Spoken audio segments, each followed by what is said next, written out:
So I built a rolling tripod for my camera arm because when moving into a new shop, many of you ask what happened to my ceiling mounted camera gantry arm and if I would take it with me into the new shop. Well, the answer is kind of no for now, as you can see, but I have plans to install a new camera gantry on the ceiling. But that's a bigger project I don't have the time for right now, and filming with just a tripod is absolutely no option. So in the meantime, I'm just using the arm on a heavy rolling tripod so it's not tipping over, and that's what we're gonna build now.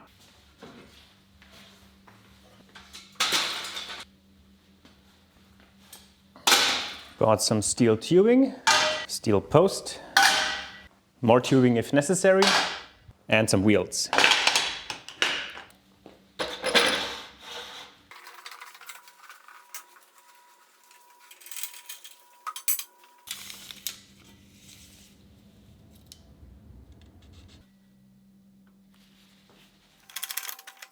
It's clamped. I tighten this clamp against the table, slide this whole setup against it. So now it's a stop. Might as well clamp down the saw now.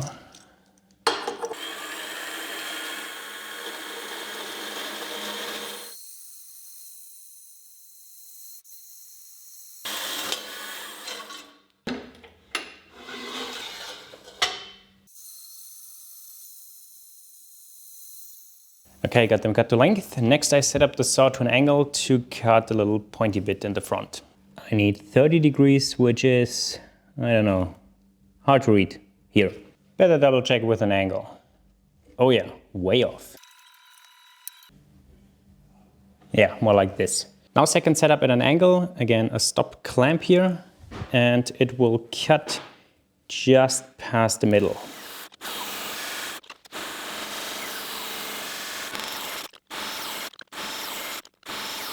So far so good. And now in a third setup, I cut them to final length.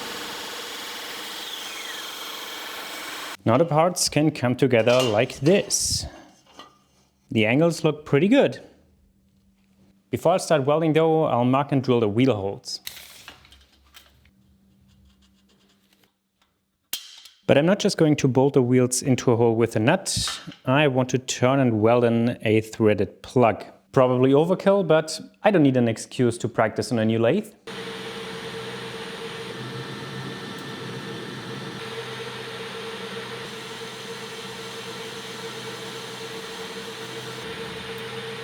Okay, got 3 of them. Now the threaded hole.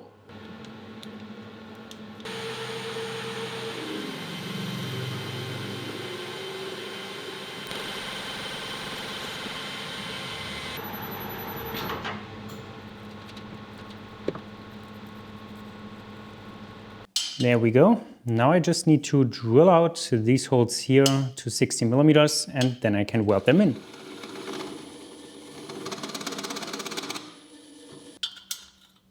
Nice. Now I just do some weld preparation, clean the parts, and we're ready to weld.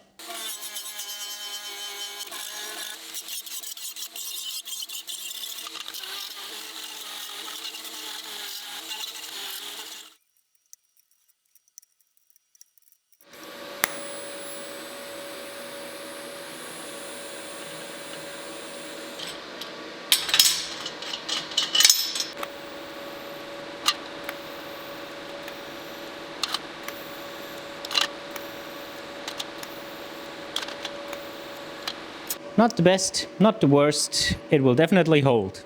And again, to you experienced welders, what can you see what's wrong? What can I do better? Any help is appreciated.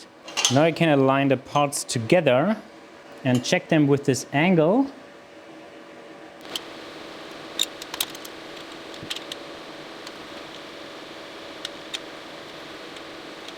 I also checked the distance between each end, which just needed to be equal. And with everything now clamped down and secure, I can tack it.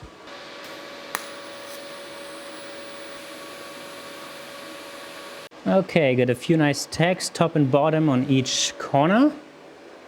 Time to weld solid.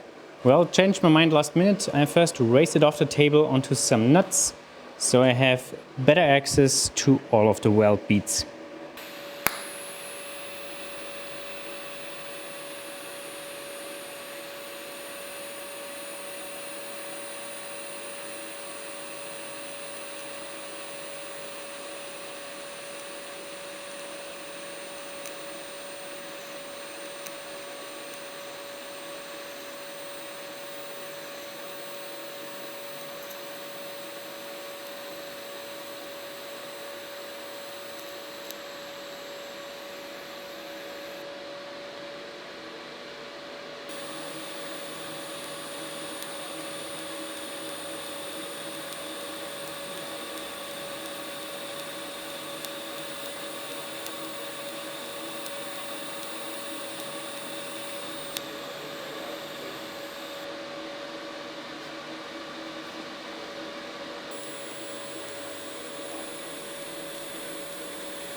Well, no weld beads to show off with, but they do the job of holding the parts together.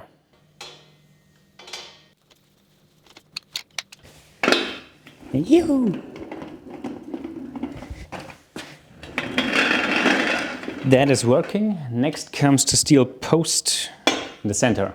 But before welding that on, I'll take care of the upper end that will take the camera arm. Because there will be some sort of a shorter shaft mounted to here, and for that it's better if that's a bit nicer than this. And fortunately now this fits through the spindle bore.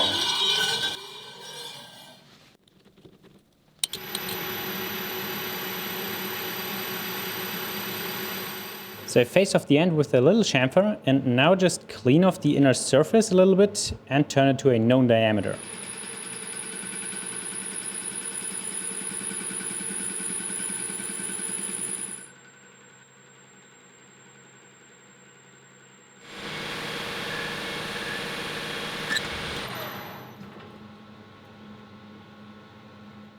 Okay, now I got this end machined and the other end prepared for welding. And for the shaft that goes in here, I think I can reuse the old one from the gantry. I just have to take it apart.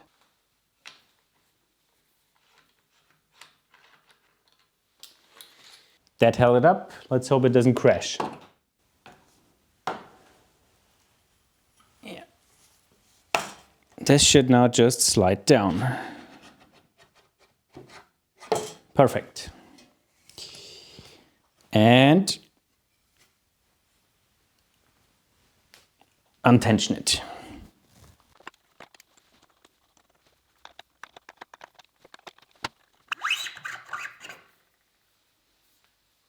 Voila. Okay, and now an adapter piece to go from tube to shaft. That I can make from this bar of aluminium.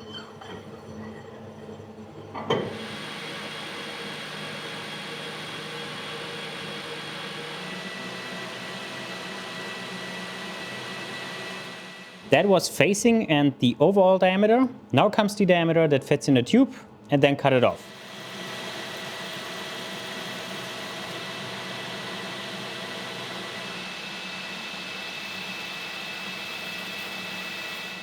Diameter is done, chamfer is done, shoulder is done. Time to cut it off.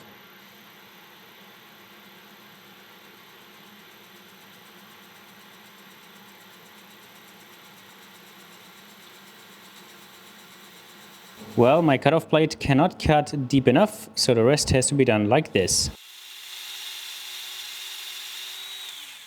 Back in the lathe, I can now face this end and drill the hole for the shaft.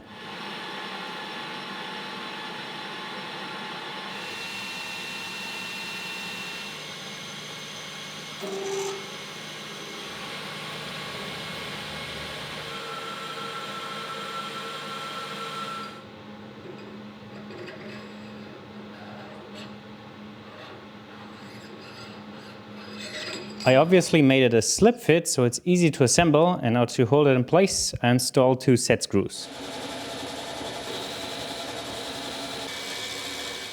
I made 2 threaded holes, and the lower one is actually going all the way through. There are now also 2 holes in the post, so I can reach the set screws, and the lower one I can now screw all the way through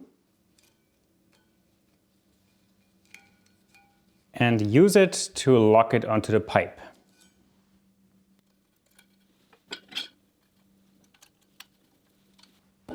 There we go. Now I can weld it to the wheelbase. To weld this on here straight and perpendicular, I think I'm just going to tack it on 3 points, then check the distance to each end, and then, I don't know, adjust it, weld solid, hope it doesn't move, and play with the heat. I don't know. Let's try.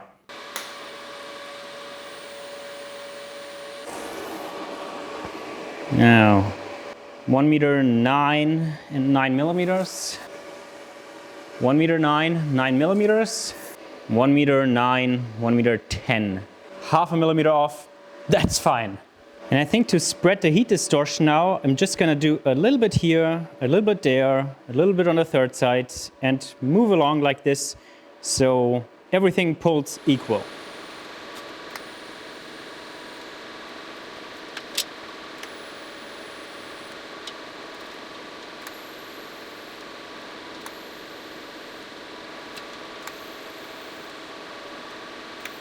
Cool, very happy with this result. Now I'll let it cool down and see the distortion.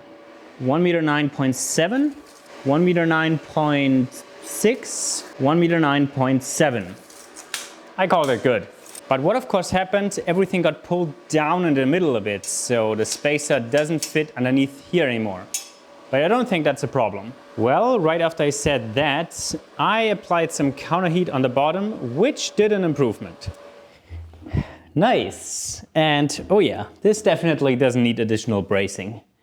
But what it needs now is additional weight, because the full extension of the arm is quite a lot, and with the weight of the camera plus me like adjusting it down, this will tip over without additional weight. I roughly calculated 35 kilograms down here to be on the really safe side in the worst situation. And for that weight, I'm gonna pour a custom slab of concrete. But first I need a mold.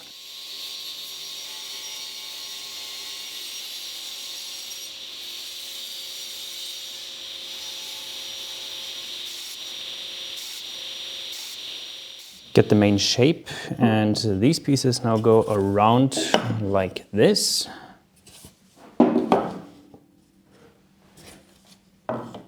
But for them to meet properly, they also need an angle. And that's done quickest with my oscillating belt sander.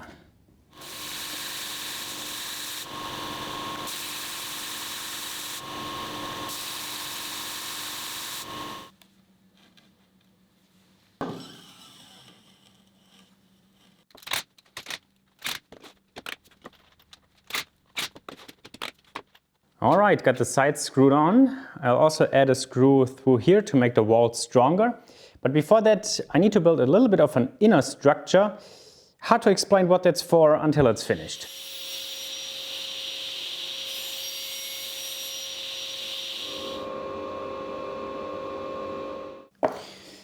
These three pieces go into the mold like so.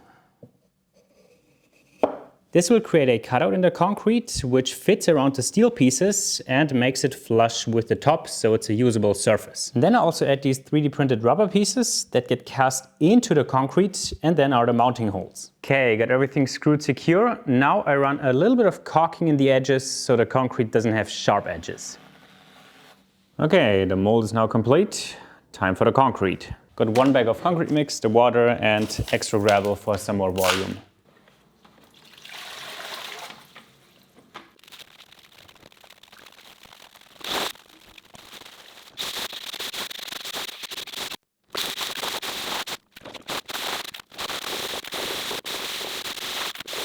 Made it relatively wet, but I think that's it.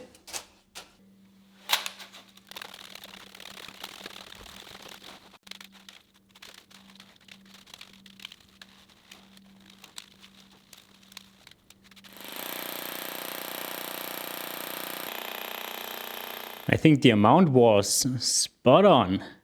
And now we wait. Anybody interested in a 10-hour concrete drying time lapse? Okay, it's actually been 4 days. It's finally cured. It also needs this long to cure. Maybe not the best choice of concrete, but I had this bag left over, so whatever. And unfortunately, there are cracks everywhere where I put this little structure. I should have included some kind of a steel mesh, but let's take it out of the mold and see if it's still one piece. Oh, it comes off pretty easy.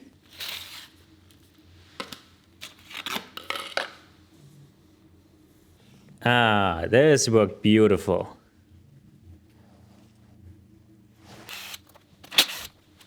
This also worked good. Now let's flip it over and see if it stays in one piece.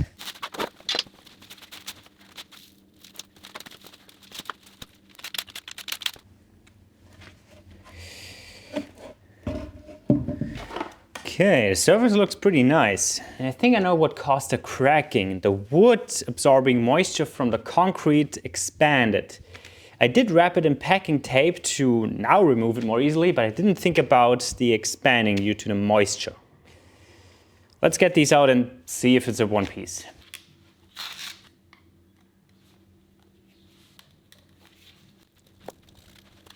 Cool.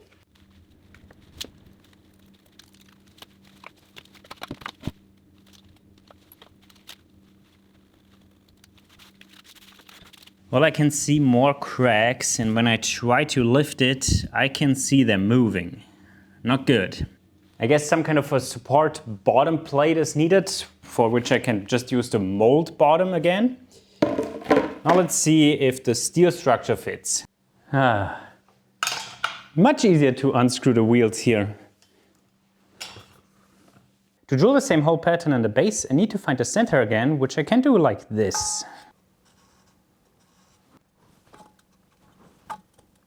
Overlapping triangle, and the center is here.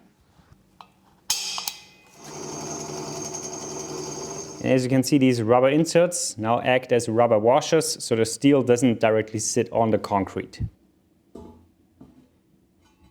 And that looks good, yes. Also nice and flush. And bolts fit all the way through.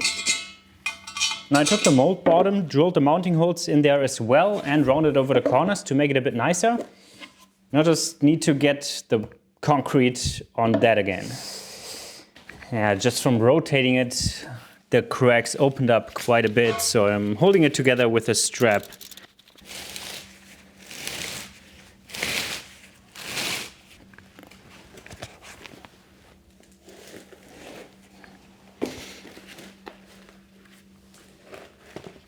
Yeah, the strap is definitely holding this together right now.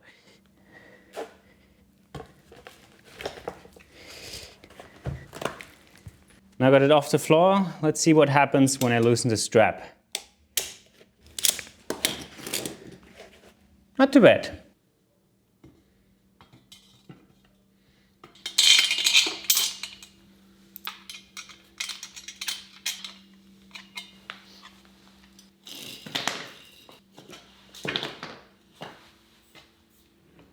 Nice. Unfortunately, I only had 2 of the right screws for now, so clamp, but that's good enough for testing it out.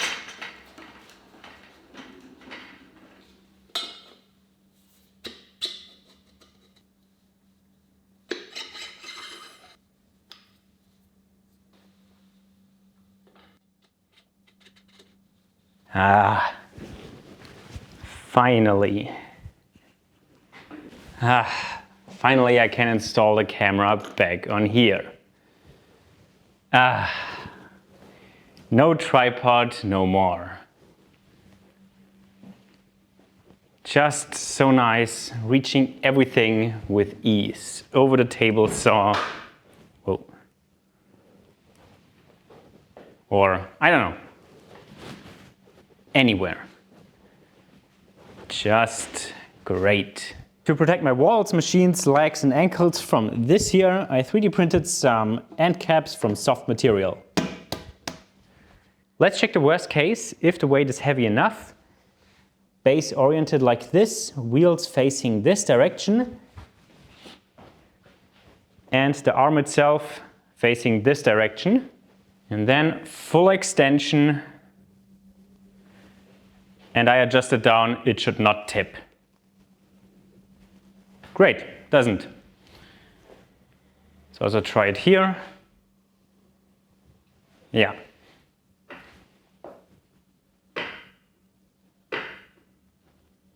There's quite a bit missing to make a tip. Perfect. And it's done. This will serve me well until I get around building a proper camera gantry system on the ceiling again. But even then, it will still be super useful for filming outside this shop.